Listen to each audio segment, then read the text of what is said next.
Did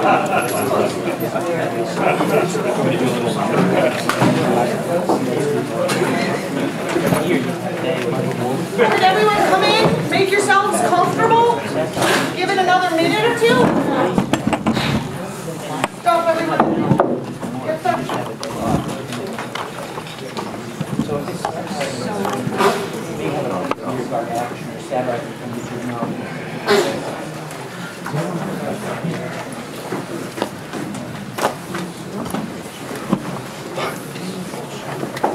What is the The official hashtag is humorize politics for those of you live tweeting the. That's a lot of letters.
Okay, shall we start?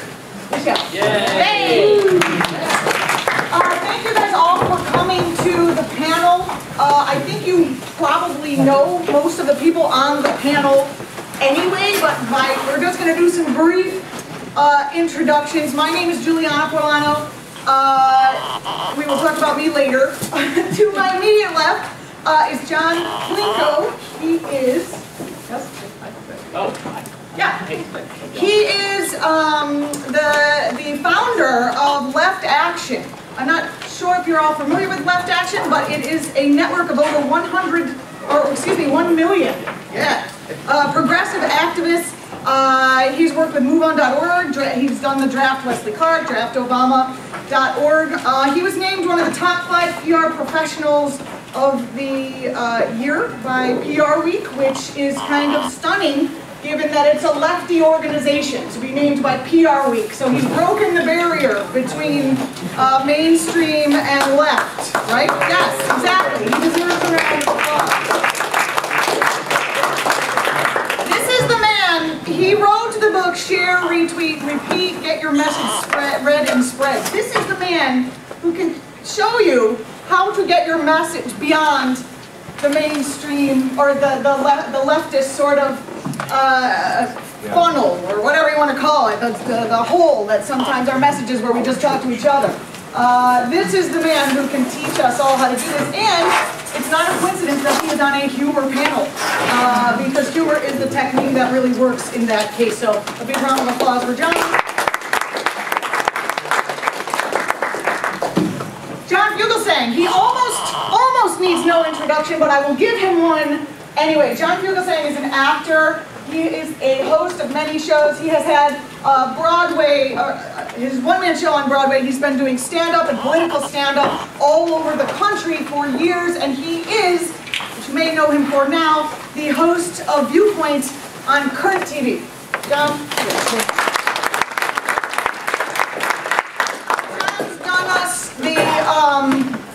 John has done political comedians a huge service by having a political comedians discussion panel at the end of his show. So political comedians often either get on Fox News where they can be bashed and used as a punching bag, or they get on other places, but it's not necessarily what John does. John brings people together so that there is a showcase for ideas, which is what comedy has a way of being able to get across in a way that other techniques may fail. I want to show you a piece of John's work. Right tonight's F-bomb. There's been a lot of exaggerated inflammatory rhetoric about gun control recently. Let me tell you something. Exaggerated inflammatory rhetoric is worse than Hitler. One of the strangest memes to arise is that Hitler was really big on gun safety laws. And the first thing the Nazis did when they took power was outlaw firearms and snatch guns like liberals. And if you don't believe me on this, go on Twitter and search Hitler and gun control. See the response to Senator Pat Toomey and Joe Manchin's bipartisan gun safety plan from the American illiterati. Or take a look at this recent poster that compares the Third Reich to Americans who want to save American lives by supporting popular and mild gun safety reforms in the wake of the Newtown massacre. Rush Limbaugh, by the way, uses this for porn. Now, as far as I'm concerned, anybody who compares people they disagree with to Hitler is a complete Nazi. But because you have folks like this in your family or at your job, or maybe the next time you're at the same outpatient clinic as Alex Jones, it's worth looking into. Because they did have gun registration and licensing in Germany before Hitler took power. After Germany was defeated in World War I under the Treaty of Versailles, they passed a law in 1919 that pretty much banned private ownership of firearms, and Germany's center-left government did confiscate guns. And if Adolf had been a more successful painter, it might have stayed that way. But in 1938, the Nazi government almost totally deregulated the acquisition and transfer of rifles and shotguns.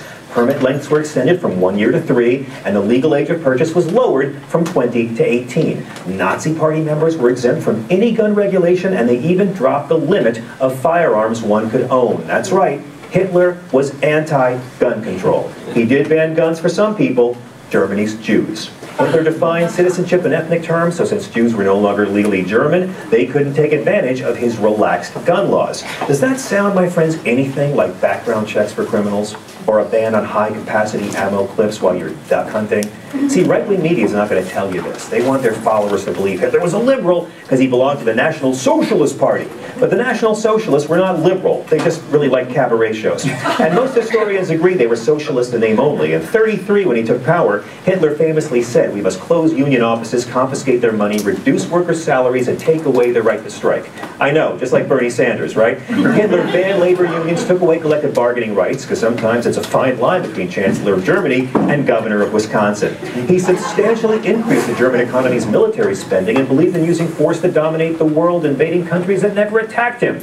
Nowadays, we call that preemptive war. And in case you didn't know, Hitler hated the gays so much he could have had his own show on modern AM radio. Don't take my word for it. Google all this stuff. The Nazi big lie theory continues to play out, especially among guys who draw Hitler mustaches on pictures of Barack Obama for their protest marches. But remember, somewhere in hell, Hitler is furious at these right-wing American guys for painting his stash on a black dude. But don't worry, he'll tell him when he sees him. That's Viewpoint for tonight.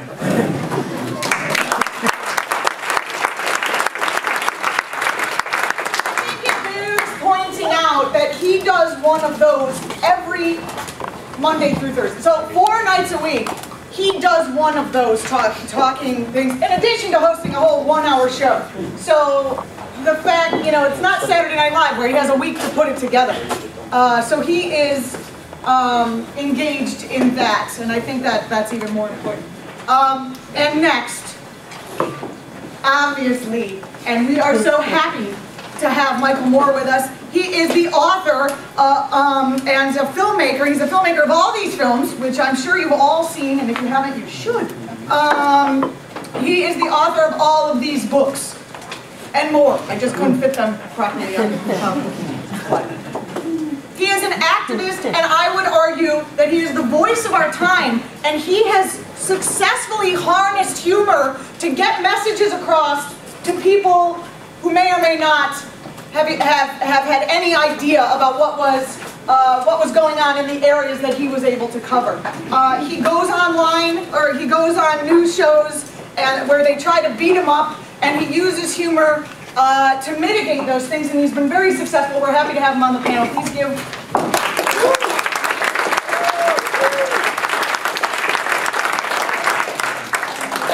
And now we're going to show you something that Michael.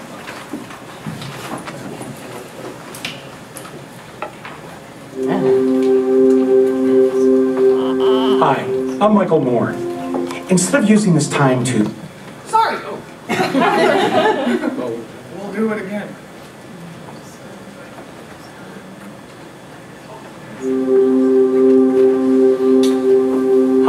I'm Michael Moore. Instead of using this time to tell you about my new movie, I'd like to take a moment and ask you to join me in helping our fellow Americans. The downturn in the economy has hurt many people. People who've had no choice but to go on government assistance. Yet our welfare agencies can only do so much. That's why I'm asking you to reach into your pockets right now and lend a hand.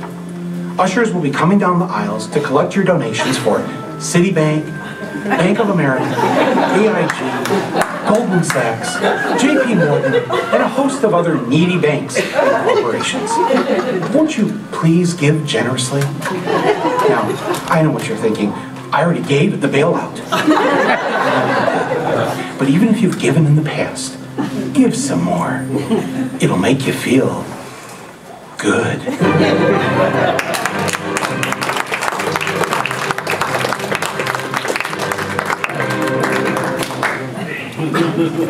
All right, and in a weird way, I'm going to do my own introduction, so that's kind of cool.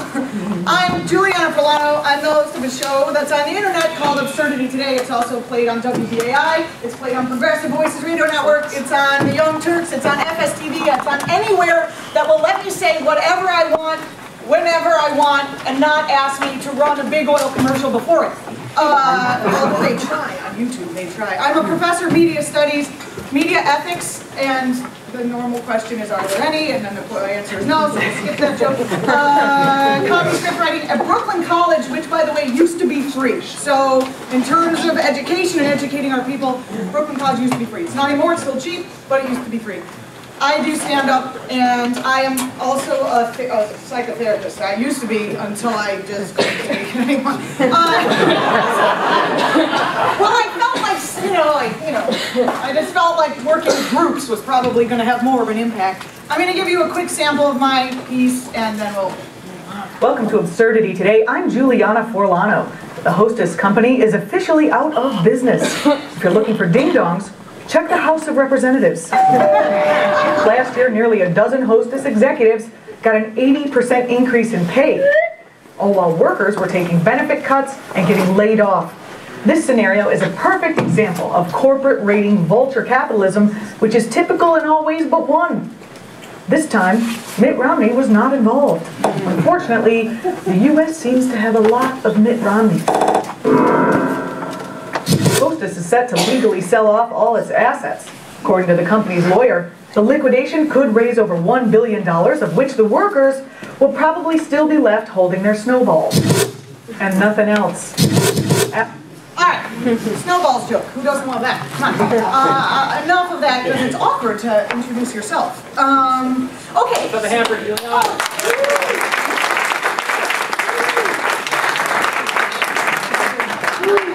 Okay, so, did you guys want to say anything just to start off? We're going to discuss why humor actually works. And I can launch us into that unless you want to make it. Me? Start? Okay, let's do it. Why use humor? Because it works. And it works on more than one level. Whoops. Okay, humor works in messaging. It makes critical issues accessible instead of scary or overwhelming to potential allies. How many times have I been afraid that fracking in my water is going to cause me and all my family members and every living being around me to die? A lot. I get scared every time I look at a Twitter feed or whatever's going on. But if I talk and I reiterate those talking points in a way that is funny, I find I get access to more people. I just am able to spread that message a lot farther and a lot faster using humor. I also personally feel like the left needs, I mean, how many of us have activist fatigue? Anyone?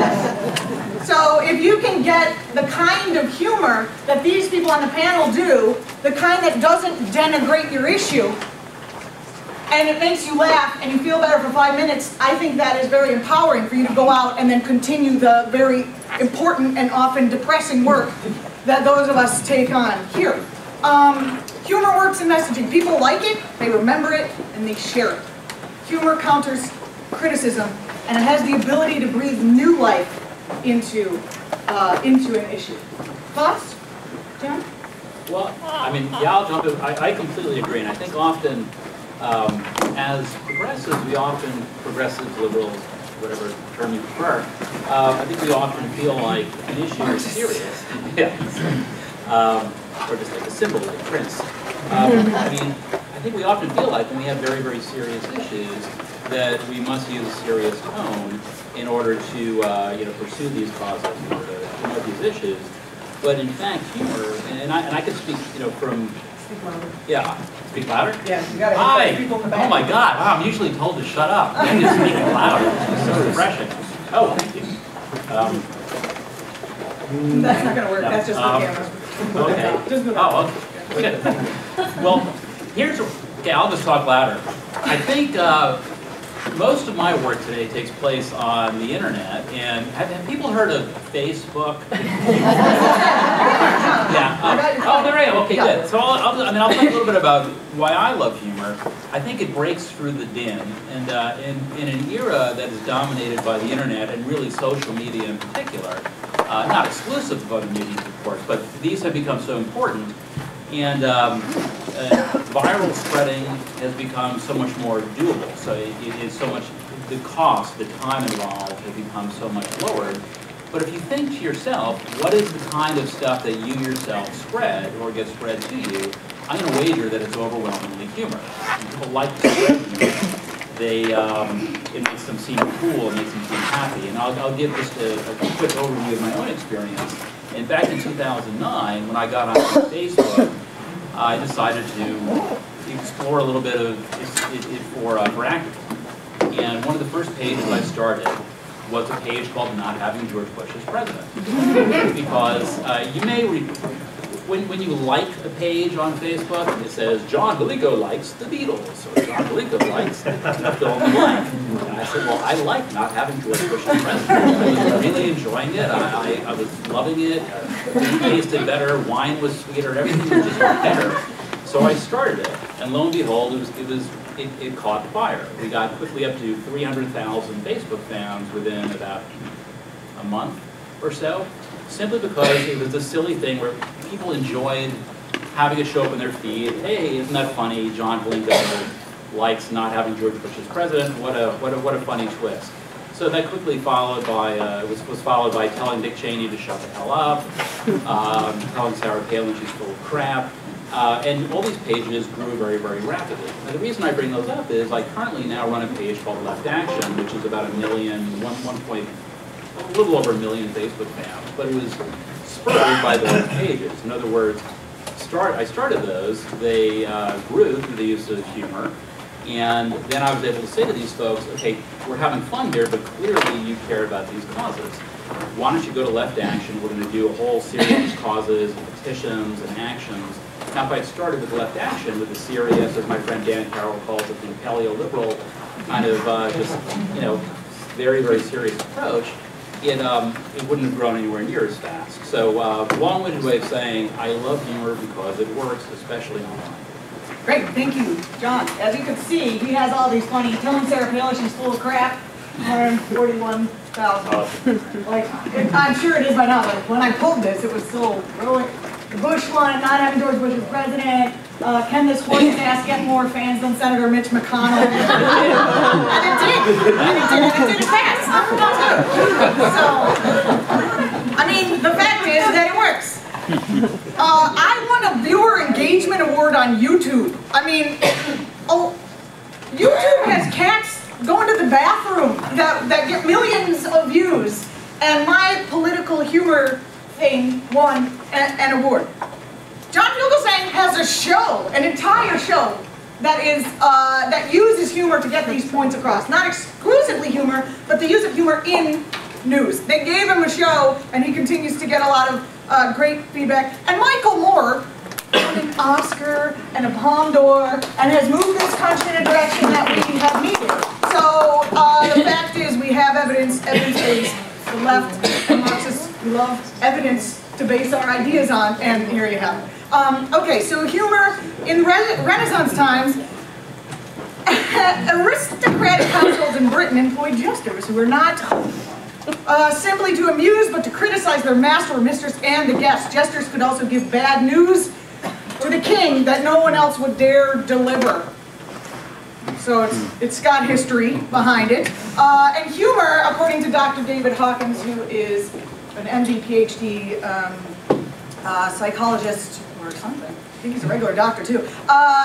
Humor is the antidote to emotional, psychological, and spiritual poverty and its proclivity towards smallness, meanness, and lack of structure. Yeah. Thank you. I appreciate that. That was my Indian screw up in the rug, right? Because I don't want it to be perfect. Otherwise, only God is perfect. Okay. All right. Fine. You didn't get that either. I think this is really important. And I think when I watch Michael Moore's show, when I watch John's show, whenever I see these people talking, when I see John's work, I feel better. And for a brief moment, I feel sort of a release from all of this stuff. I feel like sometimes on the left, and I'd like to throw this question over to you guys, as an activist, I feel like I can't be happy until fracking is over. I can't feel good in my life until we have addressed XYZ issue. And I'm not sure if that plays out psychologically with other people, but I do think humor is the antidote to that, and that we need it more on our side. Guys? Thoughts? Well, what's wrong with fracking?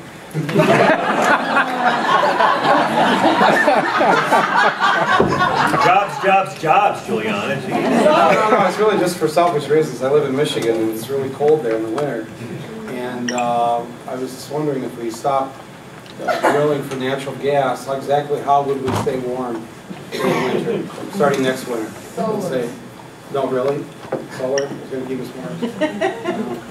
I'm against, It's not going to work. A windmill isn't going to keep me warm. It's not going to work.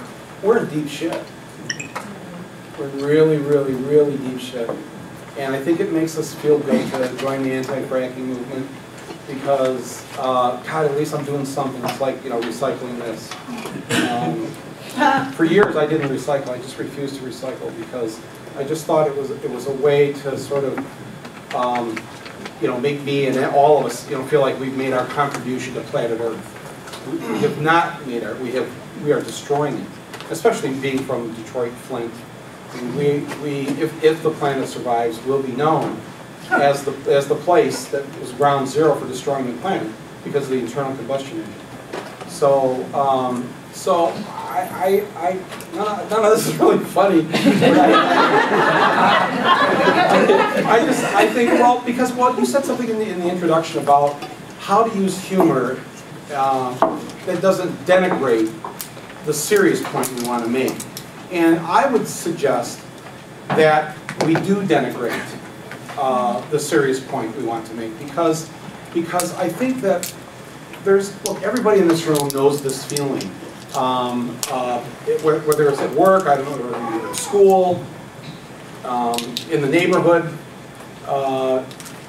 because you and we all hold very strong political values and opinions, and we try to do our best to work with them. People tend to sort of go like this, you know that feeling, that look in their eyes if you start to tell them about, what the real IRS scandal is that GE hasn't paid any taxes, and then it's like, and then there's something about, especially with us on the left, that makes people nervous, just average everyday person. And I think that's the kind of country we live in. We don't. If you go to a bar in Norway or France or just about anywhere that's a democracy, some of the discussion going on will be about politics. There'll be actually political fights going on.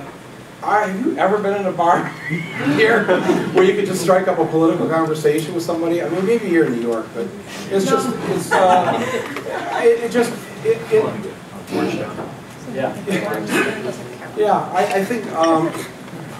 think that it's very important that we think about this and how we reach out to bring people, because see, the easy part of this is that the American public already believes in just about all of the things that we believe in, with the exception of the death penalty and, I don't know, anything else.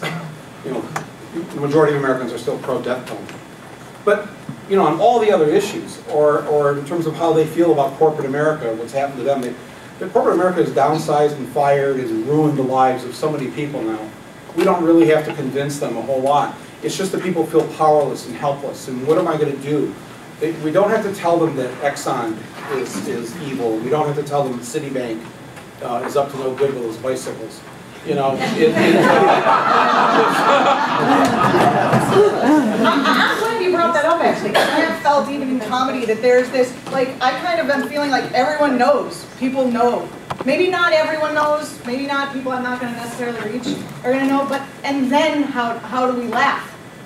We're going to laugh our way to the end? Extinction? I mean, I guess if we're going there. No, because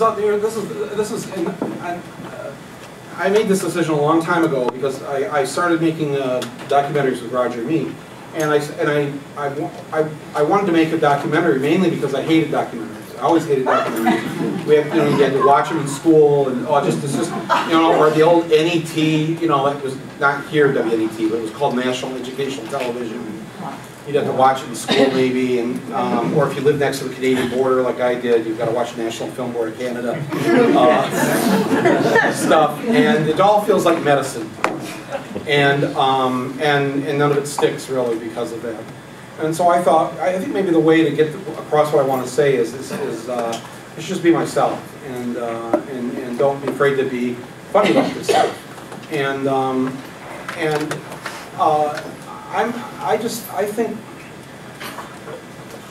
I think that, I'll just speak for myself, the humor in my films, the last thing I want in my movies is for people to get depressed and then paralyzed. You know, like I started out here by telling you, it doesn't matter, we're screwed anyway, just stop the fracking if you want, but it doesn't really matter. That if I would just continue on for another hour like that, I don't know what that does for you as you leave the room. And certainly what does it do for the average American who hears that? So I think humor is it's a release valve on the pressure cooker where humor allows people to leave the theater after watching one of my movies angry. And angry is an active emotion, an active thing, not whereas being depressed and feeling that it's what's the use and all that is a very passive inward thing. So if I'm going to hope that 10% of the audience will get involved and do something, I know that they've got to leave there looking for the pitchforks and the torches out in the lobby by the goobers and the raisinets. So that's generally how I think. And just to close out, I say this because I've been thinking about this because Roger Warner Brothers is going to do a re-release of Roger Mee next year on his 25th anniversary, and I have not understood. Maybe you have the answer to this. Why more documentary filmmakers don't use humor? Why I haven't seen. I thought that this would, and just for because 4 of the top 15 grossing documentaries are mine. If I was looking at it, if I just wanted to make some money, I'd say maybe I should try to be a little funny. But people just keep making the same depressing things that I already know what the movie's going to say by the end of the movie. Why am I sitting here for an hour and a half? And I just, other than Morgan Spurlock, he made the McDonald's movie, Supersize Me. I say this all the time when I'm speaking in film schools or I'm, in the documentary branch of the academy or whatever, and I just am constantly pushing for humor in these documentaries because the other stuff is just, you just feel the invisible wagging finger of the documentary film. You need to watch this. This is important. And nobody likes a finger being wagged in their face. And I don't think we expand the left by behaving in that way. I'll never forget, I saw The Sorrow and the Pity. I laughed maybe 2 times. So maybe 5 laughed. The reason why I think Michael... Shoah was funny. Well, when Hitler did his walking impression. I was on the floor, but every time he would knock on one of those Nazis' doors, and the look on their faces was just... Yeah. You know, there's different ways of doing it. I mean, there's performance, there's conversation, there's activism. One of the great things about Michael's films is I think that, you know, Inside Job is a film we admire, Capitalism, a Love Story is a film we love. And I think it's because he knows how to use humor as the lube. If you're writing an op-ed, if you're writing a book, humor is the lubrication that is the delivery device for the truth. You'll get a lot farther with a true fact and a dick joke than just the true fact, because it's about making people trust you. And if the people you're debating aren't going to trust you, you can make the onlookers trust you, or the people you're debating's kids trust you. Billy Wilder said, if you're going to tell people the truth, make it funny or they'll kill you. And, you know, when I was young, my dad said, what do you want to be? And I said, I want to be a political comedian. And he said, really? Why? And I said, I want to write really smart, prescient, biting, searing jokes that are guaranteed to be dated within 2 weeks and I can never use again. And I want to have an act that will alienate at least half my potential audience. I want to guarantee I won't be invited to most universities or cruise ships or Branson. And I want to know that my morals will offend my mom's friends on Facebook. Your mom's on Facebook? It's hard. My mom is, and she's an ex-nun. She's on Facebook. And I come from a very deeply Catholic extremely Catholic background. We used to have open casket reunions in my house. My mom is an ex-nun, and my father was a Franciscan brother. So I grew up admiring Jesus, the way any guy admires mom's first husband. But I view Jesus the way I view Elvis. I love the guy, but his fan clubs tend to freak me out. For me, I wanted to tackle religion. I wanted to go after conservative, right-wing, fundamentalist Christianity and all the hypocrisies therein. How these guys that are calling the shots and calling themselves Christian, that the corporate media refers to as Christian, and the moral authorities wouldn't know Jesus if they saw him, and they really wouldn't, because he'd be a brown-skinned liberal who spoke no English. They would deport him off to San Juan right away. Conservatives can't do comedy for two reasons. Number one, they're usually, and I generalize, forgive me, defending the status quo in some way. You are defending the upper 2%. You're defending the aristocracy, whether you know it or not. When you stand up for John Boehner, you're standing up for the upper 2% and the aristocracy that's always called the shots. And also, you can't attack down. If you're in a comedy club and someone makes fun of homeless people or developmentally disabled people and calls them retards, the audience might laugh for a minute or two, and then it starts to feel dirty. It doesn't feel good to attack down. No one admires it. And also, if there's no element of truth in the point you're making, it won't be funny. If the joke's not true, if the point you're making with the joke isn't true, it won't be funny. And there's a reason why by the end of the play, the only guy King Lear trusts is the fool. I did a comedy tour with Stephanie Miller that we started 2 years ago called the Sexy Liberal Tour. We started it to raise money for the Scott Walker recall in Madison. And this was a tour that it was called Sexy Liberal, had the word liberal in the title, had no corporate backing. We wound up grossing over $1.5 million the first year. We got every Polestar nomination. We were up against Billy Elliot for Best Touring Production of the Year. We sold out the Pantages in LA twice. We sold out the Beacon here in New York. And it was done because people want to be entertained and because liberals have senses of humor. They're smart. They get it. And that's a community. And I realized that there's never been a progressive comedy political tour on a mass scale before. So we released an album, no legal backing, had the word liberal in the title, became the first political record to go to #1 on Billboard, Amazon, and iTunes comedy charts. Right before Christmas, we outsold the Charlie Brown Christmas special. No advertising budget. I mean, Stephanie has a radio show and I do my thing. So the audience is out there, but, you know, the joke is what you're going to do to make people trust you. And by entertaining someone, Michael's exactly right, they won't feel like they're being lectured to. So I'd like to, thank you, John. I'd like to point out the fact that we all had a collective experience of laughing in here. John and Michael, made us all laugh. And all of a sudden, we're here as a collectivist group. We've had a shared experience. I didn't have to have a conversation with you. We didn't have to disagree about like Marxism from 1812 versus Marxism from 1907.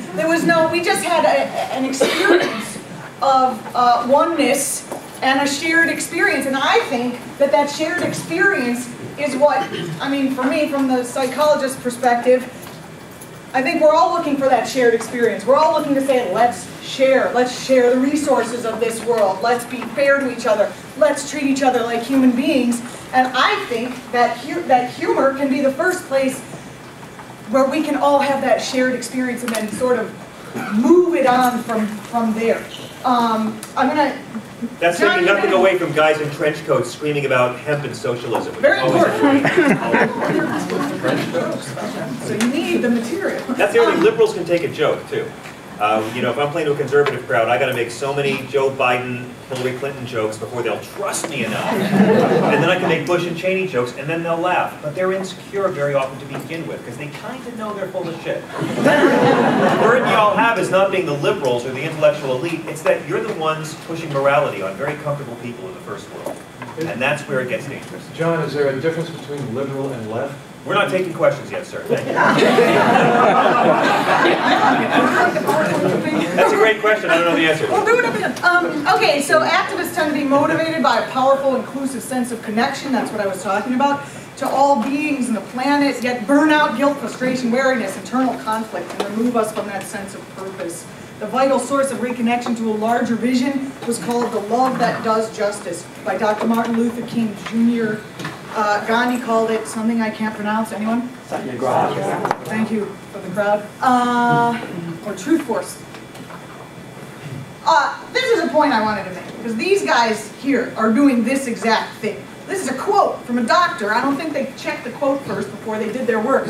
But humor arises from an abundance of goodwill. It offsets and precludes emotional pain and anxiety, and transcends the issues that we're talking about by exposing the unspoken fallacies that would otherwise be unapproachable. I want to show you an example from Michael's. Michael was recently on the Bill Maher show talking about gun control, and this is an example where he does exactly that. He uses a metaphor to expose the unspoken fallacy of the argument of the other side. Okay, so I don't know if you see this. But seriously though, what's the problem with registering guns? We register our cars, we register our... Sorry, I don't know why this is doing this, but... Dogs. You know, I don't hear anybody saying, Obama's going to come and take... We're going to listen carefully, because I don't know how to... But seriously though, what's the problem with registering guns? We register our cars, we register our dogs. You know, I don't hear anybody saying, Obama's going to come and take my dog, you know? It's like, oh, just wait for it. He says, well, why do we register our guns, we register our cars, excuse me, why can't we register our guns, right, is what you said, and then you said, we register our cars, we register our dogs. I don't see anyone saying, oh, Obama's going to come and take my dog, right? So that just exposes, it blows away the whole fallacy of Obama's going to come and take my gun. It's always, and the person sitting next to me was S.C. Cupp. I was a conservative columnist, and they let her on MSNBC as one of those panelists in the afternoon. But and she's a decent person. I talked to her backstage, and you know, I never sit there feeling, I never feel like I have to demonize the other side, like she as a human being is somehow evil. And I think that actually the biggest laugh I got on the show was Bill asked me some serious question about something, I couldn't remember what it was, and I said, you know, I was just looking at these two. It was the Aaron Ross Sorkin from the New York Times and S.C. Cupp, and I said, these two make a very attractive couple. And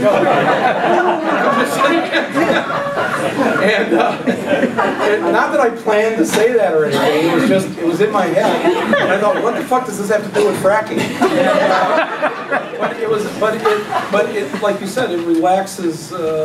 You know, I'm not thinking that way. I'm just always trying to just be myself, and I think that humor is a very subversive way to go about your politics, and a lot of people on the left have not agreed with that for some time because they think we have to do this seriously. But the big part of our work is over. The hard part, as you know, if those of you are old enough to remember the early days of the Civil Rights Movement, the Women's Movement, anti-Vietnam War, we did not have the majority of people with us for years and years and years and years and years. And that took a lot of work to try to educate people and take them out of their ignorance, which will then stop the hate. But it took a long time to do that. We don't have to do that work, the base work, of convincing them that corporate America doesn't like them, or that pick any subject. Pick any subject. That the good news is that we don't have to spend years explaining to them why women should be paid the same as men. Everybody already gets it, and the few that don't, like you said, like why we don't have conservative comedians generally, is that they have a hard time with this, and they're dinosaurs. You're not. I mean, where's the Republican rock and roll? Ted Nugent, Michael. Yeah, yeah, but he started on the other side, and then did things, and then his brain. That brings up an interesting, strange question that I have maybe for the panel. What do we do now? Now that everybody knows. Everybody knows, like you're saying, like, we know. So now what do we do? As a group of creators of things and speakers of truths and, embodying whatever it is we want to be. That's the 4 o'clock panel. Free beer and weed at the 4 o'clock panel. Just kidding. It's not even that you have to start being a great joke writer to get progressive points across, but you can be a good cheer. You don't have to. You can be passionate without being sour. Anger is good, but darkness drives people away. And we've all known that liberal who ruins every cookout, who ruins every family dinner. Just like there's the one right-wing uncle, there's the one crazy left-wing aunt or uncle or cousin who comes and isn't going to, let you sit down until you stop eating that Monsanto food you've got your family. So you can't be that guy. And again, 10 years ago, I was called a liberal because I thought the Iraq War was a bad idea, and I supported gay marriage and medical marijuana. I wasn't liberal. I was prematurely mainstream. And that's the history of liberalism from the abolitionist movement. The first active protest by an Anglo or by a European on these shores was a priest. It was on Columbus's ship, Father Bartolomeu Mayo de la Casa, who was the one priest. When they say, oh, Columbus enslaved those people, but that's how it looked back then. He didn't know. No one knew. No, there was a priest who knew, and this priest wrote letters back to Spain saying how fucked up it was and how unchristian it was. First act of protest came from a Catholic priest. He could have used some jokes, it might have worked. Didn't happen. But, you are prematurely mainstream. And these opinions that we talk about now, that Michael says now, I mean, it's already arrived. It is mainstream. And whatever they're saying you're crazy for now, for supporting gay marriage or even, abortion, it's how everyone's going to feel down the road. You're the pioneers doing the work, and it's easier to do if you're a good cheer. I was on a panel. It was hard to play my stuff for you guys right after Michael's stuff and John's stuff. I make my stuff on a wing and a prayer because for me, it's what I have to do to talk. And my hope is that I can brighten someone's day so that they can be their true selves a little bit better without being saddened or overwhelmed by the issues. I don't necessarily do it to get the word out and educate people, but I do it so that there can be a sense of community between me, even though I'm through a medium of the internet, and the other people. I feel like with Michael's movies and with what John does on the stage, you give of yourself, and then people don't feel as isolated and alone, which I believe is a technique of, man right now, is to isolate us, keep us alone, keep us at home watching TV instead of out, when I watch someone do a theater piece, it's a totally different experience. I'm literally getting something from that person, or they're just being out with people and actually interacting as opposed to sort of being at home and separate with my computer, with my technology. And, I'm hoping to use that technology to bridge that gap of isolation. And I think humor can do that. One of the things, I think John touched on it, The reason that people actually laugh from a neurological standpoint, I'll show you, I think this will work, is that laughter is a neurologically programmed release response, and I'm going to show you something that you may have already seen, but hopefully.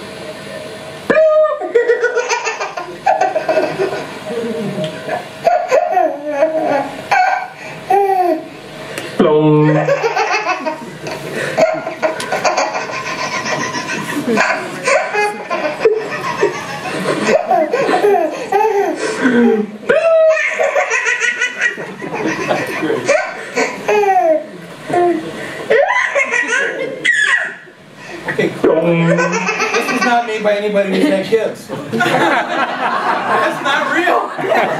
That child needs help. I was thinking this must be in a more social. That baby has 5 million hits. I want his age. But, you know, that's it, right? The kid is like hearing something and having a response and having a release response. I mean, I'll tell you, when I read stuff, I get stressed out, and then if I can laugh, I release that, and that's just neurologically programmed into my being. So if I can offer that as a comedian or as a maker or a human being to someone else, I feel like that's a gift. But again, the greatest part is that, you know, generally speaking, you have the truth on your side. You have, if facts have a liberal bias, then the jokes are just the lubrication to get them through somebody's views. We're going to take questions in a couple of seconds once we roll through this thing, and then we're almost there. According to academics, the two main reasons that people laugh is out of surprise and out of a sense of what they call superiority, but I have changed that because I don't like feeling like a jerk. But I feel like I call it personally the truth trigger. When I recognize something that is true, that has been unspoken, I have that release response and I laugh. Here's a joke by Rita Rudner. Someday I want to be rich. Some people get so rich they lose all respect for humanity.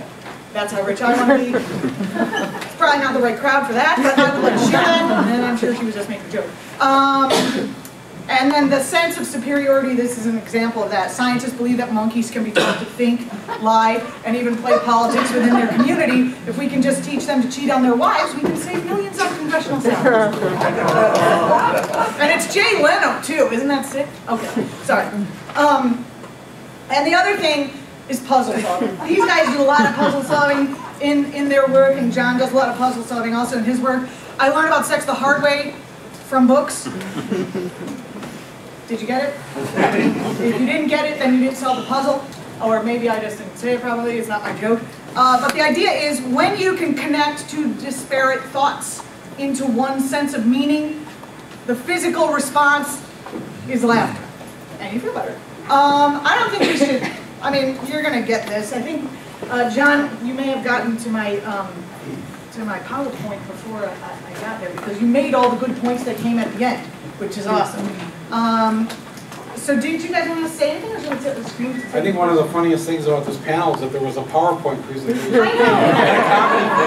I know. I was at home like, how do you prepare for having Michael Moore and John, I guess a PowerPoint, I don't know. Sorry. No, I thought, I was amazed. You put a lot of work into this and a lot of thought. It's, I did. Yeah, no, thank you.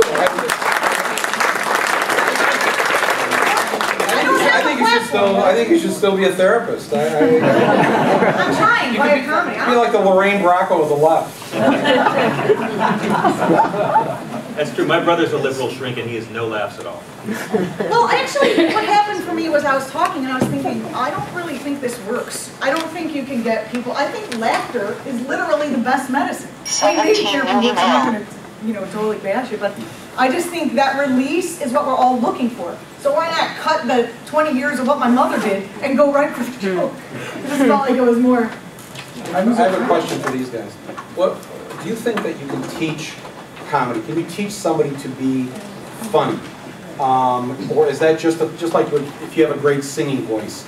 It's just something you have or you don't have. You can't teach somebody to have a great singing. If somebody does have a great singing voice, they can have a coach and get some training.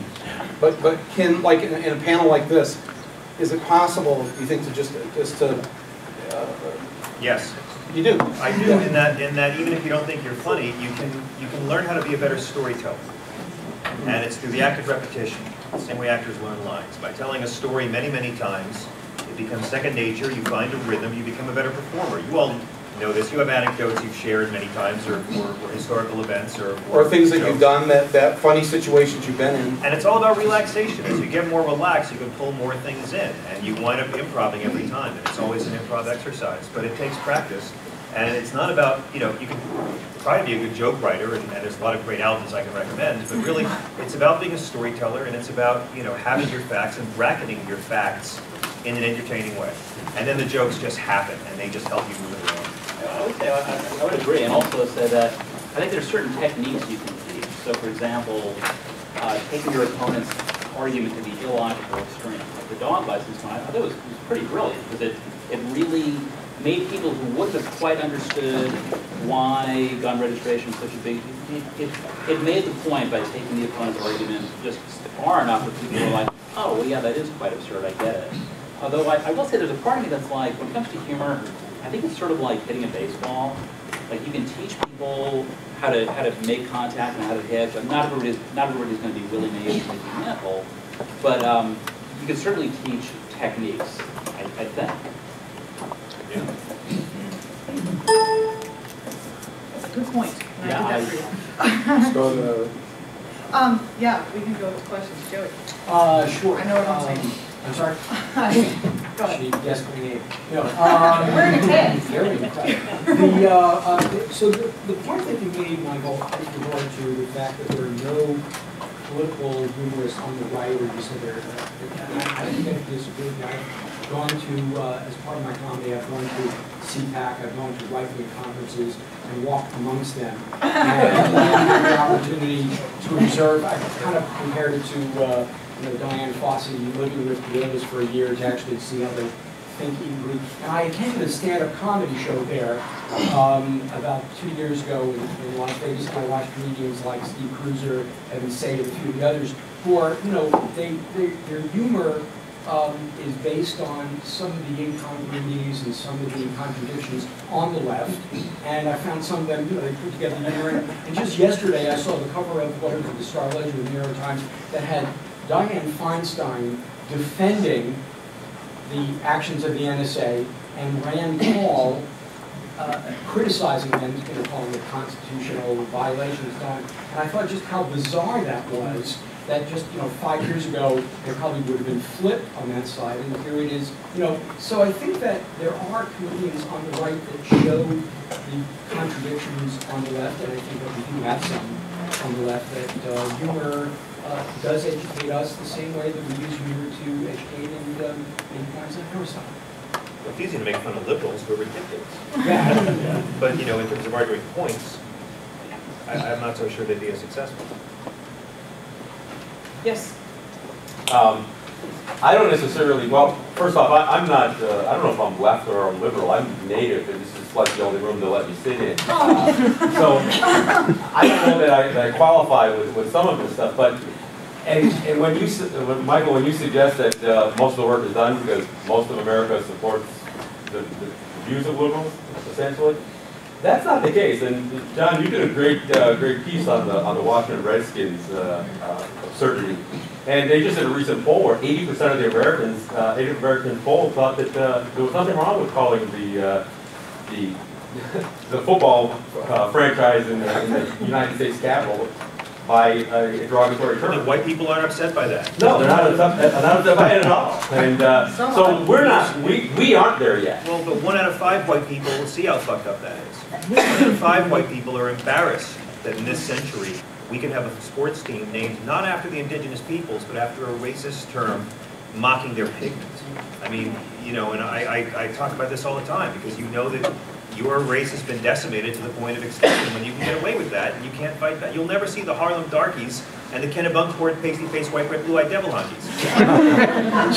But again, you go beyond that, the majority of America does support women's reproductive rights. The majority of America thinks racism is wrong. The majority of America supports marriage equality. And I think it's all a gradation. And 20 years ago, I bet the numbers are maybe smaller for Americans who recognize and are aware of how offensive that name is, and how bad that name makes us look to the rest of the world. And the number's only going to get bigger. Well, and the point that support what this panel is about is I do radio. I've been on a radio show in Western New York, and I try not to be the stoic native person that everybody associates us to be. I'm not as funny as you guys, but we laugh a lot on the show. And the whole point is that you do have to point out the absurdity. You referred to Della Casa. I mean, the doctrine of Christian discovery is the basis for land title in the United States, and yet that's something that nobody ever even talks about. And that's something that I try to point out the absurdity of. Well, my show is literally called Absurdity Today, and it just lists the general absurdities. So I feel like that's a way you can get across with good nature, and I'm glad you pointed out the fact that, to me, it kind of it's bothersome that like white people don't care and these people don't care. I feel like we need another grouping of like people who want egalitarianism versus people who don't, and it doesn't matter what color you are, whichever group you fall into. Does that make sense? Yes. I wasn't gonna. I have a okay. Go. New question. Maybe workshop something for me. I'm involved with a movement called Transition, which, Michael, you need to know about if you don't, because it's about reviving communities and localizing. So it's about localizing food, energy, transportation. It's a comprehensive approach to salvaging civilization.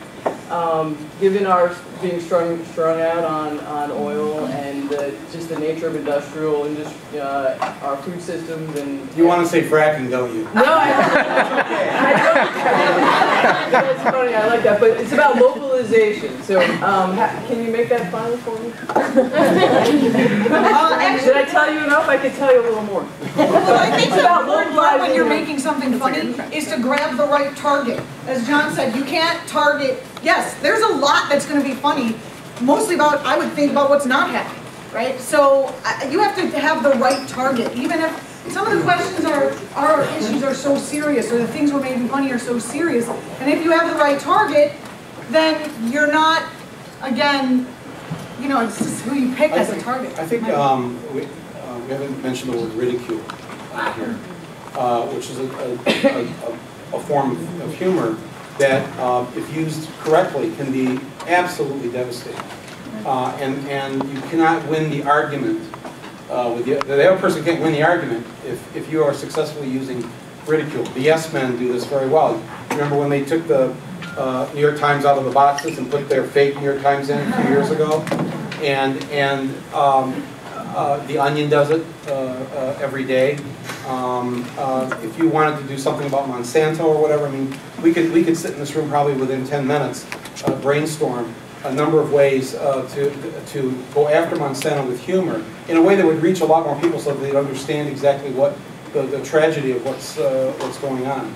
So, but I think you should do that with the people in your group, and you should say, you know, because unfortunately, a lot of times people get involved politically or want to be, it's again, to make themselves feel good, which is okay, but there are other ways to feel good. And when if you're going to act politically, that means you're trying to communicate, and you're trying to broaden your group and try to get past what you want. When you say only 1 in 5 white people don't like the term Redskins, see, that I think that's great news. The 20% are there because that was the number for gay marriage 20 years ago. Less than 20 years, yeah. What was the number? Gay marriage was defeated in California by 20% in 2000, and in 2008 it was by 5%. They put up Prop 8 again, it's going to fail. Things are changing really, really fast, and part of that is because that's the great part about the internet, is that the people can skip the middleman and get right to who they want to say something to or whatever, or talk to each other. And it's young people. Yeah. There are not a lot of young people in this room, but believe me, they're. Well, no, but don't feel bad about that. I'm just saying that young people, this generation is great. They're not haters, by and large. They're not haters like their parents or grandparents' generations were. And so I have a lot of hope with them, and the sooner the haters leave, more young people begin to Really important point there. The use of, I wasn't calling for their death. Put them on reservation. Michael made the point about ridicule, and I wanted to really echo that, because that can be so incredibly effective. One of the most effective campaigns we had with Left Action was there was a guy, Ken Bennett, who's the Secretary of State of Arizona, which means that he's sort of in charge of elections. And I don't know if you all remember, there were some questions about President Obama's birth. I think you. Yeah, I mean, and this jackassery was just going on to the point where Ken Bennett, again, this is the elected Secretary of State, the guy who presides over the elections in Arizona, had said that he may need to keep President Obama off the ballot because he had received questions about his birth. I think he said, "My God, I got 1,100 emails, and I have to at least investigate this." So what we did is we employed the tactic of ridicule and taking the opponent's argument to the illogical extreme, and we said, okay, well, if 1,100 emails is the threshold for a completely asinine state investigation, we want to send him emails asking him to investigate whether or not Mitt Romney is a unicorn. He has beautiful hair, but it could be covered in corn. And his DNA has never been compared to an actual unicorn's DNA. So these were simply raising the question. And 30,000 emails later, and I mean, this thing was just, being tweeted, and Facebook, the cable news shows were covering it because it was fun. It was a fun thing, but it took his argument to the illogical extreme, ridiculed him appropriately. He ended up, well, he angrily responded to it and then apologized to Arizona and withdrew his threat to keep President Obama off the ballot. So I firmly endorse the ridicule. I have a question on. Sir. Yeah. I think maybe humor and sort of counseling conservatives as if they're patients are the only two ways to communicate with them, because they have a first century religion and 18th century politics and patriotism. So sort of if the left realizes its full power, then that's the way we would address, through humor and counseling. That's it. Sounds good to me. Counselor. That's you. I think people who consider themselves on the left should live your daily lives and feel very relaxed that you do hold the power. We hold the power. We are the majority, like John said, of this country. The mainstream of this country believes in the things that we believe in. And I didn't say most of the work is done, my friend, but I said the hard part, which is how do you turn a racist into a non-racist, or how do you turn a homophobe into somebody who's a little more caring and understanding. That's hard. But that work, at least for the majority of Americans, has been done. And so now, what are we going to do? What are we going to do with that? And we should, and instead of always feeling like we don't, we sound like this all the time, and I don't think we win many people over with that. I think the other thing you said about, other than humor, medical, how do you put that? Medical counseling? Like counseling a patient. Like counseling a patient. No, but that's true. Because I get stuck next to conservatives on airplanes and things, and maybe they get stuck next to me as well. I actually have people get up and move. I have sat next to Michael on an airplane. He's delightful company. That's right. But I try to talk to them in like a bedside manner. I try to explain to them that you see, if you don't pay people a livable wage, they don't have the money then to buy the things that your company is making. You want them to buy things. They only buy things that they have the money. So if you pay people more money, then they can buy your things. If you just find a kind of a nice way to say it like that and appeal to their, the basic tenets of their religion, greed, superiority, maybe you could bring some of them along, or at least neutralize them. Because it's hard for them then, once they start to hear some of this, or John says constantly on his show, don't believe me, just look it up. It's there now. That's another great thing about the internet. To look it up before, it took quite some effort. Now people can hit a button and they can find out if what he just said about Hitler is true. I also remind them that I'm not your enemy. I'm really not your enemy. I always say that. We may disagree on a few things, but I tell them that we are all in the same boat on this planet, and we're going to either sink or swim together. And until we realize that, we're in deep doo-doo. And I said, if I were to get out a piece of paper, draw a line down the middle, and on this side, let's list the things that we agree on, and on this side, let's list the things we disagree on. This is a much longer list of things that we agree on. Because most people, even if they're conservative, they want to breathe clean air, and they want to drink clean water, and they want their daughter to have the same opportunities that their sons have. You go down this whole list, actually, you'll find them agreeing. And then the things that, what I say to them is the things that we don't agree on, whether it's religion or guns or what was the other thing Obama said, guns, God, and gays. Then let's agree to disagree. Or let's have the great political debate and let the people decide. But let's start from the place that we all have 23 chromosomes and we're all human and we all need to respect each other and realize that we're in the same boat. But even there's different ways of finding common ground. Abortion, you think there's no way of finding common ground. Well, I say, screw you, there is, because we don't have an abortion problem. We have an unwanted pregnancy problem and an abortion symptom. Nobody's pro-abortion. Nobody's like, oh, Game of Thrones is a rerun. Let's have abortions. No. Everyone wants less abortions. No one is pro-abortion. They're pro-abortion rights. You know, we found out in the poll last year from Gallup that only 43% of Americans consider themselves pro-choice, but 77% support abortion rights in all or some instances. So I try to find areas where, yeah, and by the way, God, least pro-life character in the entire Bible. But so many of our conservative friends, really quick, are just so encouraged to hate other Americans. And I try to point that out all the time. If you watch Benghazi coverage, it's the fault of Susan Rice, Hillary Clinton, Barack Obama, the terrorists distant fourth. And I remember when a bald eagle was a symbol of American pride, not a symbol of a white guy who really hates lots of other Americans who disagree with him.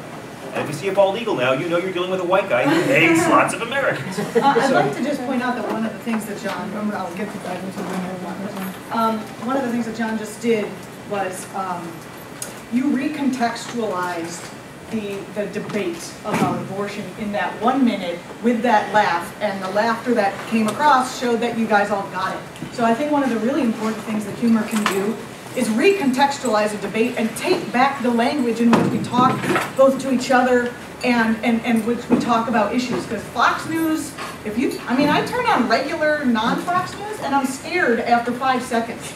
And then this whole thing comes out with the phones and Verizon, and I turn on MSNBC and I'm like, oh, I guess Barack Obama's all right. You know, like, so if I turn on one side, I feel safe, we're all okay, Obama's got it, we're good. And if I turn on the other side, it's like terror. And I feel like the truth lies in between, and the comic can kind of move that a little bit. And we have two women who want to ask questions. Okay.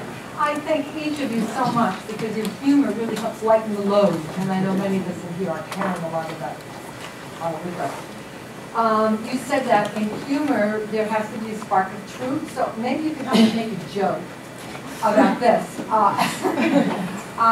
It's true that Germany, which is on the same latitude as Alaska, has renewable energy over 50% of the time to help keep them warm. So if Sarah Palin in Alaska could be warm 50% of the time with renewable energy, why couldn't the people of Michigan? How do they keep themselves warm? By renewable energy. Over 50% of the time in Germany, the renewable energy is giving them their electricity, and Germany is on the same latitude as Alaska. No, I understand how solar can create electricity and all that. So I'm just wondering how solar heats millions of homes. Well, what it is, there's solar voltaic. It can heat hot water. Yeah. You put a solar panel there and get your hot water off the grid. And it can also run heating systems, and it can also run cooling systems in the summer. Okay. So I don't make a joke out of that to get the point across. I think we got the point. Did you have a question? Yes, back there. Yeah, I have a question. I teach a course, an undergraduate course where we talk about racism and classism and transgender oppression, all these manifestations of oppression. And I really try to position comedy in my class, thinking of, comedians, whether it's Paul Mooney or maybe the Boondocks or Margaret Cho, is using as critical social theorists who really have this nuanced analysis of race, class, what have you.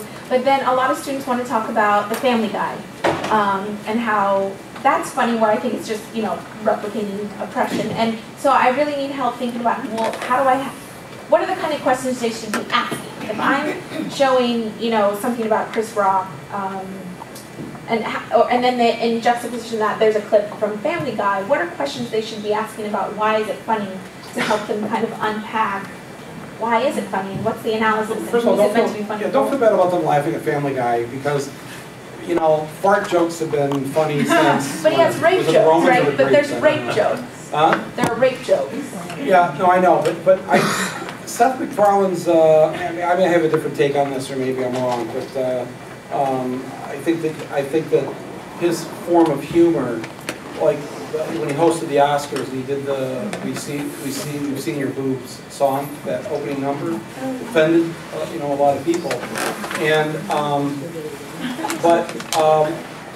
If he put in a verse about Harvey Keitel's dicking in a lot of movies, he would have saved the whole thing. Yeah,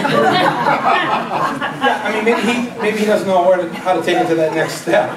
But I'm pretty sure what he was saying is that isn't it interesting that an actress, if she, you know, any actress who's made it pretty much has had to take her clothes off on camera. Not so for the men. And but that's very sharp satire that most people are not going to get at home, and that's they're just going to take it literally, and it's offensive literally. So I don't know, but we need 10 Chris Rocks. That's the answer. I mean, I think you're right. Comedians that are like that provide great social commentary, and George Carlin did it, Lenny Bruce did it, Bill Hicks did it, Richard Pryor did it.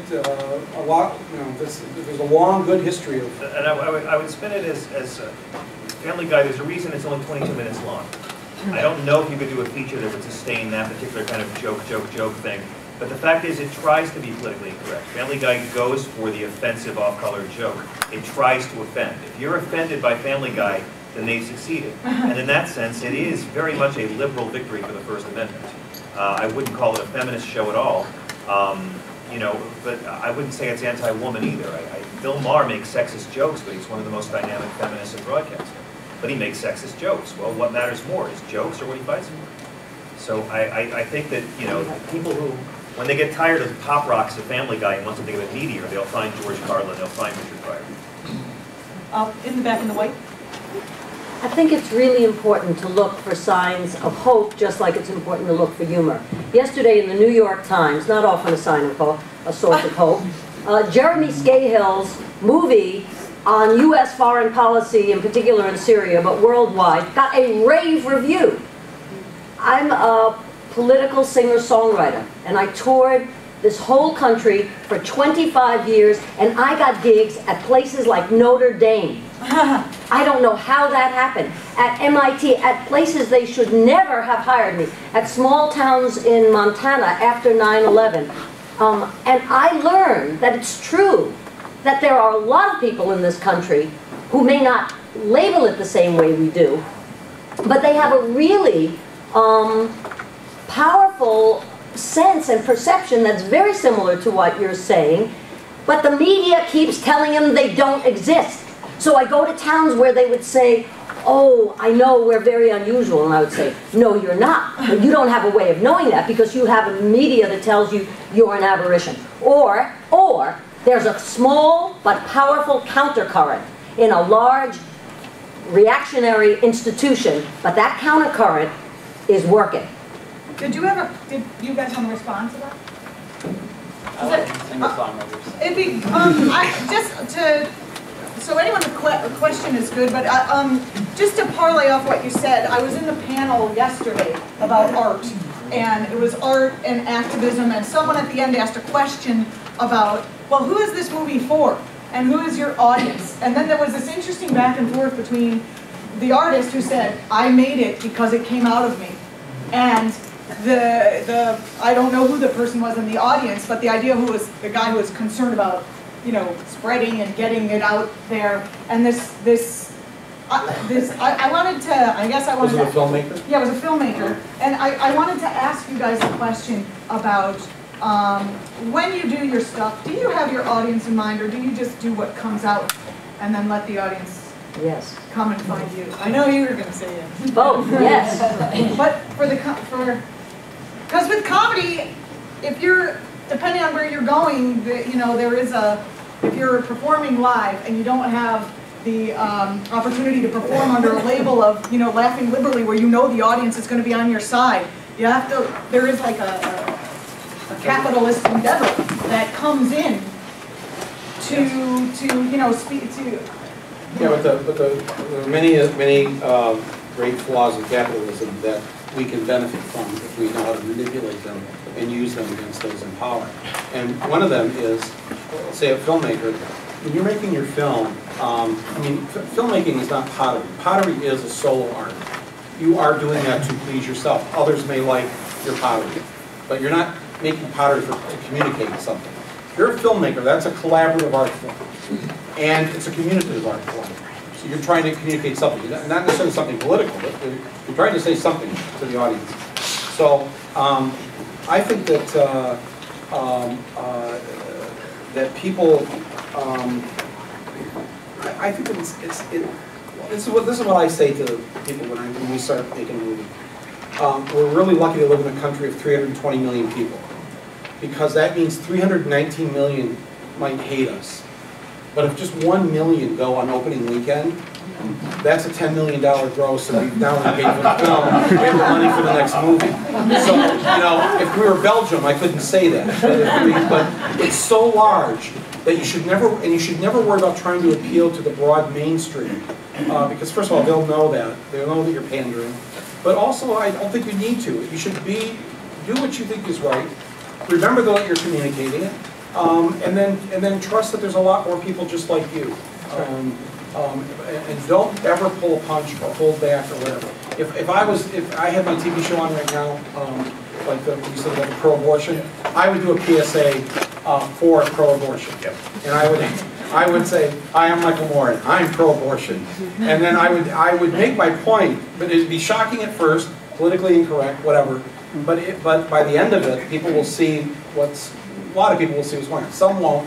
You can't do anything about the 20% that are just gone. You know, they can't. So don't worry about them so much. You know, just have good security. So I want to limit it to just questions now. Just questions, not necessarily comments. Yes. Hi, I'm a fourth grade public education teacher. Thank you. And I am experiencing a national dismantling of a free public education here in our nation. I was wondering if I could hope for a funny documentary on that. Yeah. Well, I'll do it. I know. It's the #1 thing people ask me to make a film about, hands down, wherever I go. And Waiting for Superman was such a disappointment. I think a lot of people were hoping it would be something more than what it was. But yeah, I still don't know how I would make that movie. But I'm running out of time. I've been grappling with that and Israel and Palestine. And using humor in a way that would help. Yeah, that's a good idea. I'll keep thinking about it. I don't know what else to say. We'll help you. Yeah, we'll help you. I know there's not much time. That much I know. The dismantling. Bubbling in creates bubble heads. Captain bubbling in. Another question, yes. Creates bubble heads. Students are learning. Right. I think this was a wonderful, amazing panel, and I wanted to ask you, you're aware of the work, I just discovered the work of a Russian literary theorist named Mikhail Bakhtin. He has amazing research on the history of laughter and the political implications and the literary, going back on the Middle Ages, the role of the clown or the rogue versus the pious and the hierarchical. It's just amazing work that he has on this. My first awareness of politics and humor came through George Carlin, and also Richard Belzer. I thought was very liberal back in the 80s. There's a lot. Who were your influences or comedic political influences? And also, how do you balance the comedy with some seriousness so that people don't just dismiss you, oh, this guy. And, you're always trying to make a joke. Is there a way to sort of work in and be serious and alternate between humor and being serious? Well, I mean, my influence, I mean, just by pure luck, my best friend growing up was a guy named Fred Armisen. Yeah, so I mean, when I think about like literally who's the comedian who influenced me the most, I mean, you know, Fred and I, we were inseparable for years, and he's a great guy. But you know, just growing up with someone who goes on to Saturday Night Live in Portlandia, I mean, there's a high bar set, so I was constantly always challenged. But I will say, like George Carlin as a kid, I listened to him just, you know, when I was a little kid, and he was, you know, just phenomenal. And the way he could convey a message, so definitely Carlin was a huge influence. I have a lot, but you know, George Carlin changed my life. Back in the first Gulf War, the popular one, 93% of America was in favor of sending our troops to war to restore the dictator of Kuwait back to power in a country where women were property so they could have freedom. It was really hard to be against it. I saw people praying on the street, having a vigil during a parade, get booed by a crowd that really needed to feel good about our ability to smash a third world nation of brown people. And I went to see George Carlin at Westbury Music Fair on Long Island, and he opened with what begins his Jammin' in New York album, which is about a 15-minute rant against the unholy evil of the Gulf War and how it was complete bullshit. And it made me feel less alone. And I realized that comedy could do that. Political comedy could make me feel like I wasn't crazy. And on the Christian point of view, which is what I really wallow in the most in my free time, you know, it was through reading a lot of really great academics and theologians that made me feel that, but I never heard anyone trying to make it funny. And I get in a lot of trouble for what I say about Jesus in the Bible, and I'm comfortable with that, because I'm very anti-douchebag. But also for me, Gilbert Sullivan. That was, besides from liking the music, the lyrics of Gilbert were so satirical, so early. You know, in 1890s London, how this guy could take on the entire class system and do it in the most entertaining way possible, which, you know, it's like what I learned from Carlin and from Michael's films. This is kind of the same thing. Carlin said that around Jammin' in New York, he stopped being a comedian and became an essayist. And he used the jokes to move the point along, which is what I think Michael's films, especially the last two, have done so beautifully. I'm here to suck up all day. But. Who's waiting on the light switch? Somebody got it on the phone. Thank you. Michael, did you want to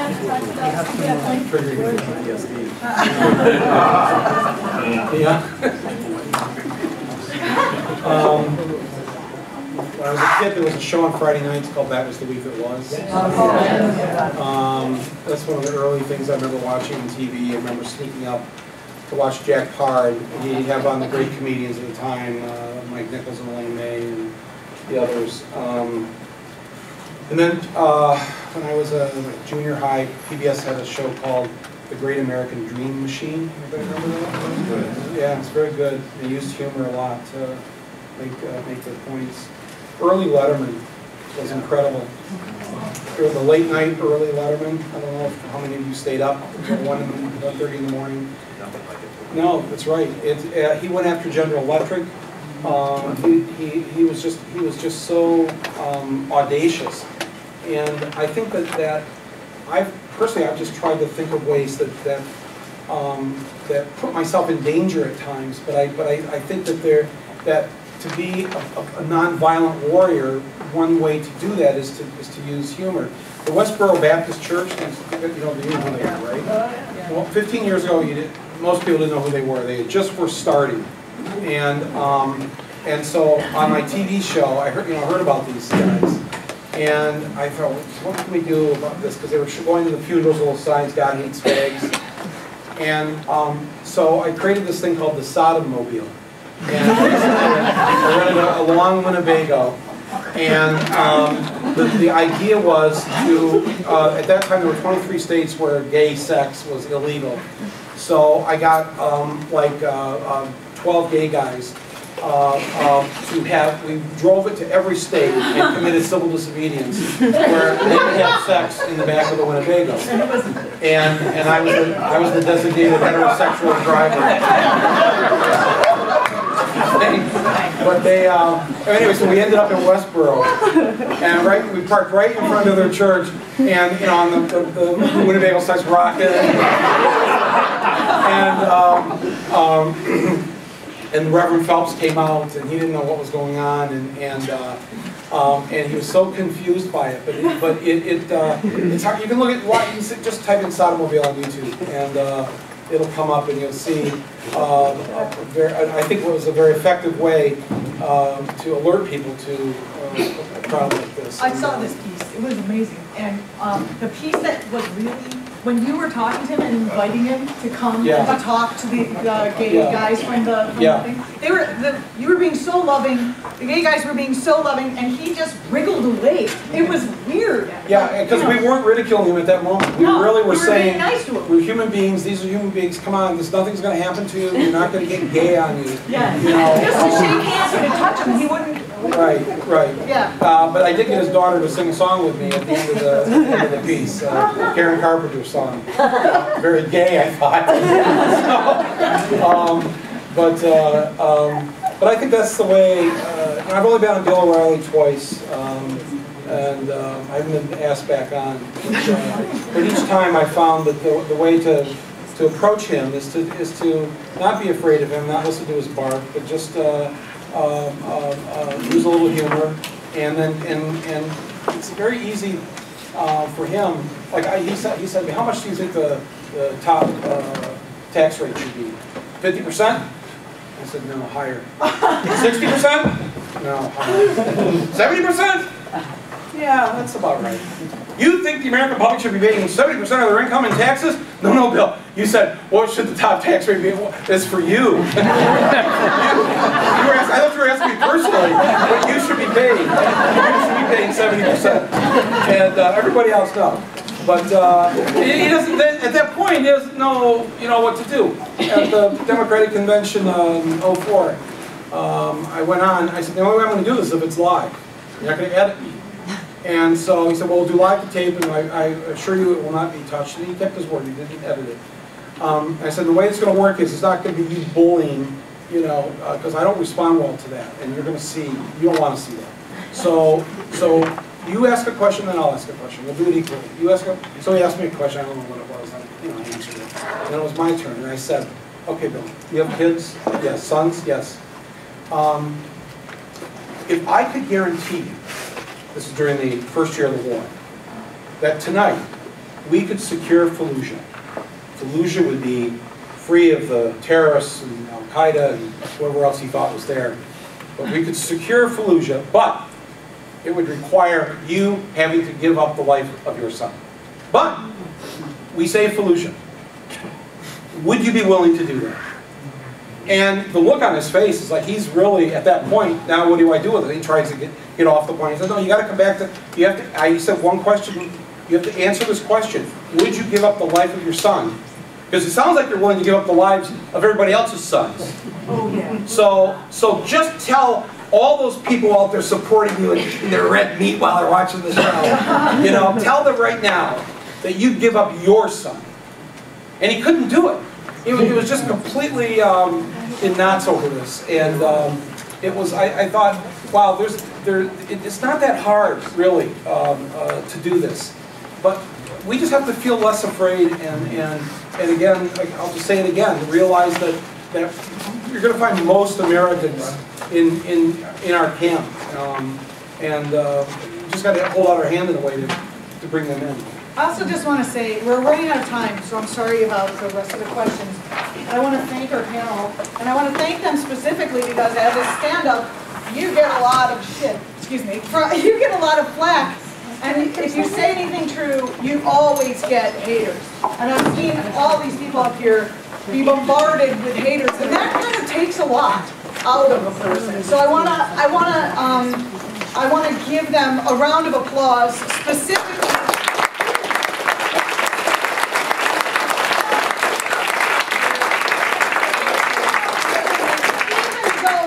Up with that secondary stuff. Thank you guys so much for being on the panel. I guess that's